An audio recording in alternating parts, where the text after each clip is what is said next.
എന്താ സാർ നേരിട്ട് കാണുമെന്ന് പറഞ്ഞത്? അത്യാവശ്യം എന്തെങ്കിലും ഉണ്ടോ? വേറെന്ത് അത്യാവശ്യം? ആ പ്രണവിന്റെ കാര്യം തന്നെയാ. എന്താണെങ്കിലും സാറ് പറയും, നമുക്ക് വേണ്ട രീതിയിൽ കൈകാര്യം ചെയ്യാന്നേ. സംഗതി അല്പം കുഴപ്പമാ പവിത്ര.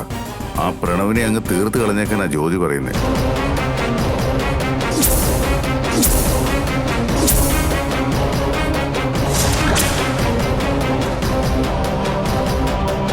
ഗൗതമിന്റെ പേരിൽ ഇപ്പോൾ ഉള്ളത് ഒരു കിഡ്നാപ്പിംഗ് കേസ് മാത്രം.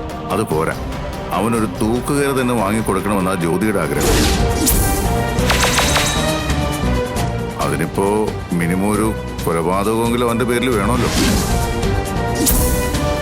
സാർ ഒരു വാക്ക് പറഞ്ഞാൽ മതി സാറേ.